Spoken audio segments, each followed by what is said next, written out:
aí, de boa? Tudo certo? Na moral, então vamos junto, eu quero te convocar. Parada maluca, quero te convocar sim. Eu sei que só vai demorar alguns anos para vocês chegarem aos 18 e serem convocados pelo exército para vocês servirem. Mas agora é uma convocação diferente, é uma parada mais doida. Eu gosto de falar sobre o reino de Jesus. E eu quero te convocar a conversar sobre isso. Vamos junto então? Chega comigo, vamos orar para a gente começar? Senhor Jesus, muito obrigado, Pai, por tudo que o Senhor tem feito, obrigado por mais um dia e por esse culto, que a gente possa prestar bastante atenção, não se distrair com nada. Em nome de Jesus, amém. Vem comigo, bora para a mensagem.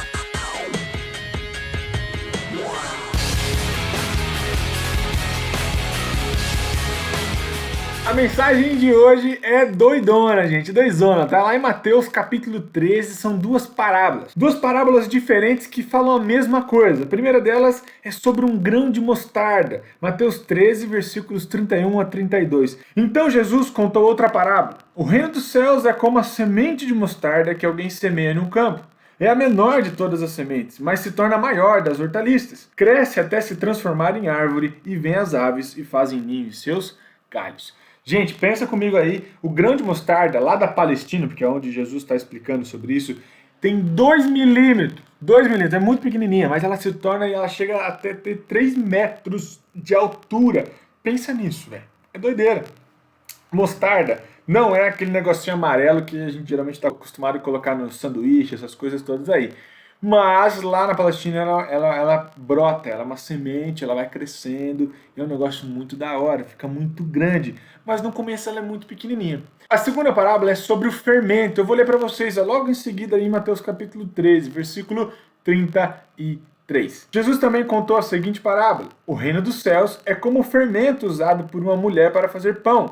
Embora ela coloque apenas uma pequena quantidade de fermento em 3 medidas de farinha, toda a massa fica fermentada, ou seja, ela cresce muito louco. Pensa no pão, não sei se estão na sua casa, alguém já fez um pão ou um bolo, que daí ele cresce. Essa é a ideia do fermento, ele faz crescer a massa. Por que está dizendo isso para a gente agora, né? O que Jesus está querendo explicar para nós, nos ensinar? Lembra que eu falei que no começo a gente foi convocado? Fomos então convocados para ouvir sobre o reino de Deus. Lembra que a gente já falou sobre a parábola do semeador? Que daí vem Jesus, né? Ele semeia o evangelho e tal, e aí tem aqueles 4 tipos de solo, um que não ouve nada, um que é muito duro, um que é cheio de espinho, né? Sufocado pelos desejos e tudo mais, e um que é o solo fértil. A semente que nasce, cresce, floresce no solo fértil, ela tem um desafio. Além de crescer, ficar bem e saudável, se manter conectada a Deus, ela também tem um desafio de fazer os outros ao seu redor também crescerem. Os outros ao seu redor verem o quanto Deus é bom. Por que a mostarda o que tem a ver a mostarda, né? Por que ela cresce? A ideia é que ela vai crescendo, ela nasce num solo fértil, bom, ela vai crescendo. Então, ela é alimentada pelos ensinos da palavra, pela palavra de Deus, as escrituras, um tempo de oração, um tempo de ouvir as pregações, de ouvir músicas cristãs, né, sobre Jesus, sobre os feitos de Jesus. E aí, então essa semente ela cresce. Então ela já é do Evangelho e o Evangelho vai crescendo no seu coração, a ponto de que as pessoas ao seu redor começam a caminhar no Evangelho por causa do seu exemplo.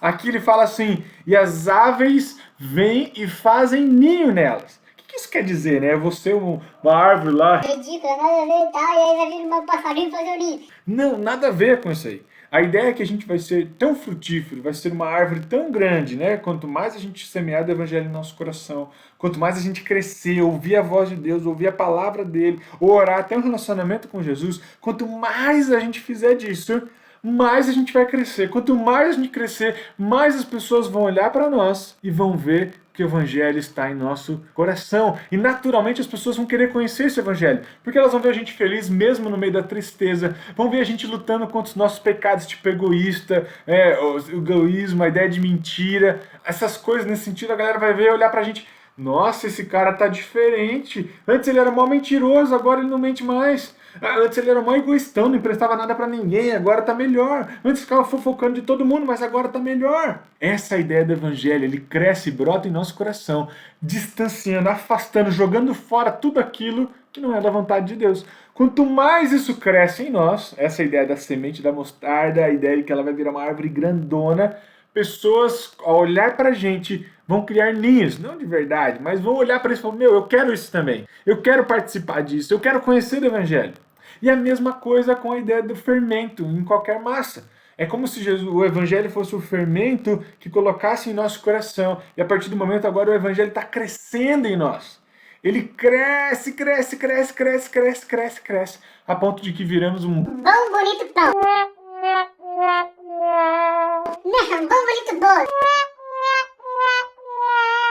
Não, não é essa a ideia, que a gente vai crescer o Evangelho. Então as nossas ações, as nossas atitudes, nossas ações e reações vão refletir para as pessoas ao nosso redor o quanto nós amamos a Deus, o quanto conhecemos de Deus e o quanto queremos viver para Deus. A partir desse momento, todo mundo vai querer participar disso. Por isso que eu te falei que no começo você foi convocado, meu amigo, minha amiga, meu vizinho, minha cachorra, meu Deus, meus bichinhos, meus animais, meu gatinho. Todo mundo foi convocado para viver Jesus intensamente. Você então foi convocado para isso. Fechou? Esse é o culto, acabou. Não, brincadeira, é o seguinte. Como que a gente pode aplicar isso no nosso coração? Precisamos ter um tempo de oração muito legal com Deus.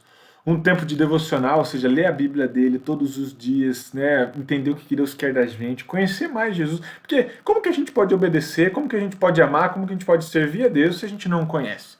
Então a gente conhece através da sua palavra e um tempo de oração, isso é essencial. Quanto mais a gente faz isso, mais o grão da semente lá vai crescendo, vai frutificando, vai regando, mais o fermento vai crescendo em nosso coração, fazendo com que a gente cresça no Evangelho, mais as pessoas vão olhar para nós e vão falar, pô, eu quero também, eu quero ser salvo. E por isso que você foi convocado, meu amigo, minha amiga.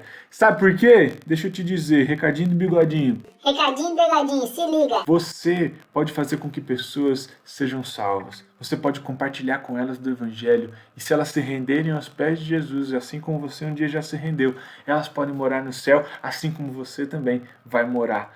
Olha que doideira. Mas deixa eu te pensar ao contrário agora. As consequências de não crer em Jesus, as consequências de não ter fé em Jesus, elas vão para o inferno. Pensa aí nos seus amigos, vizinhos, famílias, pessoas da sua família que não têm fé em Jesus. Elas vão para o inferno.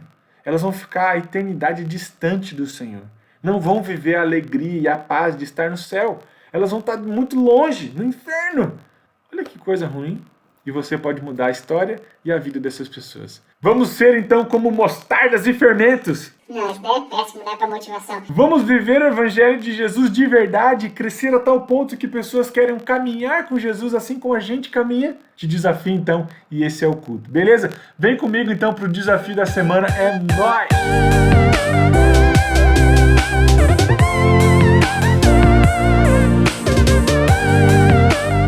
O desafio da semana é o famoso... Rufam os tambores.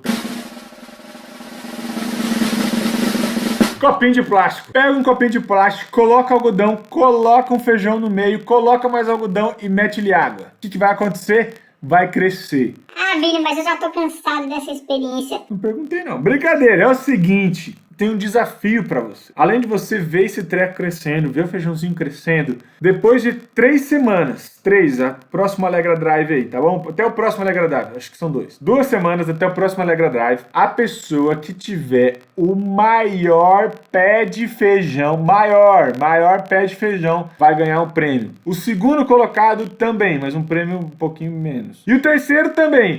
Mas menos que o segundo e bem menos que o primeiro. Mas quem ganhar do meu pezinho de feijão, que vai ser o primeiro, ou o segundo, ou o terceiro, vão ganhar prêmios muito da hora, muito melhores no Alegra Drive. Então eu te convido a fazer. Daqui 2 semanas eu quero que ele cresça bastante. E quando ele estiver bem e o mais alto, vou te dar um prêmio pelo seu esforço. Combinado? Vini, mas por que eu vou fazer esse desafio nada a ver de novo? Porque você vai ver que a semente do Evangelho pode crescer.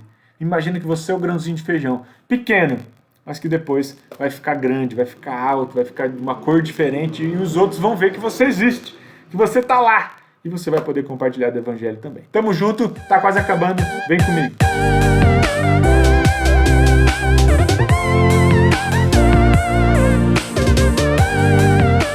As atividades que você tem aí na mão, então, são essas aqui, tá bom? Começa o grão de mostarda e o fermento, beleza? Então você tem que fazer essas atividades e você tem 2 desafios aqui. O primeiro deles é achar algumas plantas que estão aqui no meio e fazer os desafios durante a semana. Cada dia da semana tem um desafio lá para você lembrar desse culto, daquilo que você ouviu hoje. Combinado? Tamo junto, é nóis, valeu. Tamo junto.